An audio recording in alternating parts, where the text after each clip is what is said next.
얼마 낼 거냐 물어봤더니 담당자 얘기합니다. 보증금 8천에 월세 300만 원에 있겠다 이렇게 얘기해요. 그럼 낙찰자는 뭐라고 했을까요? 돈을 벌고 싶으신가요? 그럼 딱 7분만 투자하십시오. 제가 6천만 원 가지고 서울에 올라와서 몇억, 몇십억 벌었다. 3천만 원 이상의 월세를 받고 있다 하니까는 두 가지의 반응이 있습니다. 첫 번째로는 나도 따라해서 당신같이 되고 싶다. 두 번째는요, 그러한 수익률을 있을 수 없다. 사기다. 이런 반응이 있더라고요.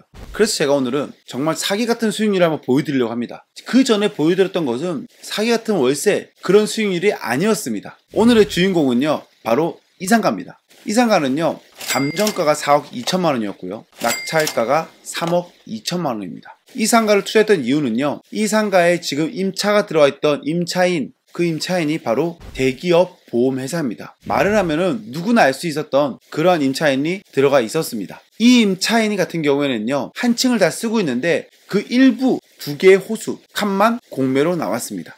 그렇다면은 우리는 왜 이 두 칸만 낙찰을 받았느냐? 낙찰을 들어갈 때에는 충분한 사전 조사와 그 상가에 대한 확신, 그리고 향후 전략이 확실하게 짜여져 있어야 됩니다. 이 상가를 입찰한 이유는요, 첫 번째로 큰 평형 400평, 500평을 쓰는 이 임차인이요, 얼마 안 되는 이 두 칸 때문에 임차를 뺀다라는 것은 절대로 있을 수 없는 일이다 라고 생각했습니다. 그리고 만약에 이 사람들이 옮겨간다 하면은 옮길 수 있는 공간 300평, 500평 이렇게 큰 상가는 잘 없습니다. 그러한 곳을 옮길 수 있느냐 했을 때 절대로 옮길 수 없겠다라는 게 우리의 결론이었습니다. 이 정도 크기의 상가를 구할 수 없습니다. 빈 곳도 없고요.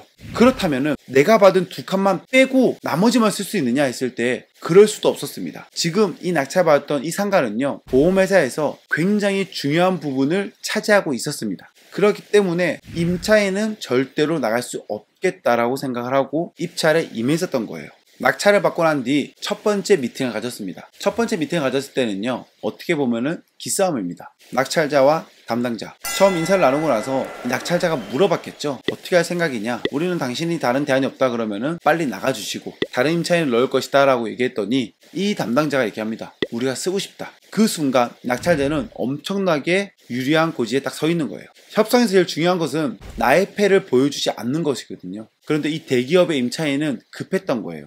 혹시나 자신들에게 나가라고 할까봐 겁이 났던 거죠. 그래서 먼저 이야기를 합니다. 꼭 있고 싶다. 그럼 낙찰자는 물어보죠. 당신이 생각하는 월세는 얼마냐? 보증금이 얼마냐? 물어봤습니다. 기존에 이 낙찰자는요, 이 상가를 낙찰받을 때 250만 원 받아도 정말 좋겠다 생각하고 낙찰을 받은 거였어요. 그런데 일단은 먼저 물어본 거예요. 상대방에게. 왜? 내가 좀 더 유리한 곳에 있으니까. 얼마 낼 거냐 물어봤더니 담당자 얘기합니다. 보증금 8천에 월세 300만 원에 있겠다 이렇게 얘기해요.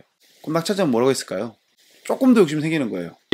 8천에 300? 안 되겠는데? 내가 원하는 수익률이 더 큰 수익이 왔지만은 이 낙찰자는 한 번 더 얘기합니다. 8천에 300이 아닌 보증금 1억에 월세 300만 원 하자 이렇게 제안을 합니다. 왜냐? 300만 원을 줄 거라는 얘기를 했죠. 이 월세를 더 올릴 거는 아무리 대기업이라고 하지만은 좀 부담스럽다 생각했던 거예요. 하지만 2천만 원의 보증금을 더 주는 거에 대해서는 크게 문제가 없구나라고 판단했다라는 거예요. 영세한 자영업자 이런 분들에게는 그렇게 하기 굉장히 부담스럽습니다. 버티지 않고 나갈 확률이 더 많아요. 하지만 여기는 그런 곳이 아니잖아요. 정말 말로만 듣는 대기업이잖아요. 그러다 보니까 2천만 원을 더 올려달라 했더니 그거에 대해서 수긍을 했습니다. 그래서 최종적으로 보증금 1억에 월세 300만 원에 계약을 합니다. 이 상가 정리해볼까요? 감정가는 4억 2천만 원이었고요. 낙찰가는 3억 2천만 원이었습니다. 대출을 88% 받아서요, 2억 8천만 원 정도의 대출을 받았습니다. 이 대출 부분에 굉장히 민감하시던데요. 등기부등본을 제가 그래서 준비를 했습니다. 바로 이겁니다. 채권 최고에 나와 있죠. 120% 설정되어 있으니까요. 원금은 2억 8천 원입니다. 그리고 한 달 이자가 81만 7천 원 정도 나가요. 자, 계산해 볼게요. 낙찰가 3억 2천, 대출 2억 8천, 보증금 1억에 월세 300, 이자 81만 7천 원 정도 나가죠. 그렇다면은 취등록세를 내고 나서도 낙찰자는 3,500만 원이 대려 들어왔어요. 그리고 한 달 월세는 210만 원이 넘게 들어옵니다. 자, 어떤가요? 이거는 수익률을 가늠할 수 없죠. 수익률이라는 것은 나의 투자금이 들어갔을 때 수익률이 나오는 거죠. 하지만 이 상가 같은 경우에는 내 돈이 들어간 게 아니고요, 대려 돈이 들어왔습니다. 그렇기 때문에 내 돈이 안 들어갔으니까 수익률을 측정할 수가 없겠죠. 이러한 상가 사례도 있습니다. 그런데 이러한 상가 사례를 보여준다 하면은 많은 분들께서 의심을 하죠. 그런 일이 없을 거야. 있는지 없는지는 직접 확인해 보시면 나오는 게임이에요. 주식 같은 경우에는 샀다 팔았다 하기 때문에 수익률에 대해서 굉장히 애매하죠. 보이지 않잖아요. 하지만 부동산은 보입니다. 가서 물어보면 됩니다. 당신 정말 이렇게 이 정도의 월세 보증금 내는 게 맞느냐? 등기부 띄워보면 되잖아요. 다 나오잖아요. 그런데 어떻게 이걸 가지고 거짓말 합니까? 사람은요, 내가 아는 만큼만 보이는 거예요. 제가 이렇게 여러 가지 방법론에 대해서 이야기 드리고 있는 거예요. 의심하지 마세요. 누구나 다 알고 있는 거예요. 지금 이거를 보고 나서 모른다 그러면은 지금 이 시청하시는 분들만 모르고 있는 거예요. 나머지 사람들은요, 다 그렇게 움직이고 있습니다. 그런데 내가 모르다 보니까 이게 아니라고 생각하는 거죠. 그 생각을 깨십시오. 그 생각을 깨지 못하면요, 평생 그렇게 사셔야 됩니다. 너무 슬프지 않나요? 내가 모른다고 해서 그게 거짓이라고 생각하는 자체가 너무 슬픈 겁니다. 다른 사람이 알려주는 거에 대해서는 수긍을 하고 알아볼 필요는 있다라는 거예요.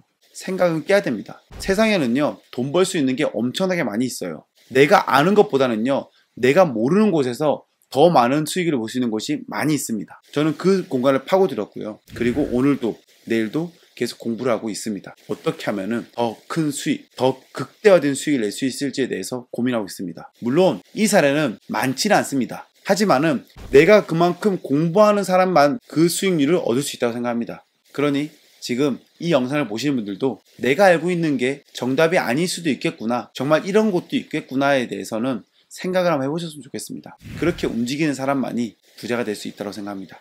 오늘도 긴 영상 함께 해주셔서 감사하고요. 구독, 좋아요 꼭 부탁드립니다. 감사합니다.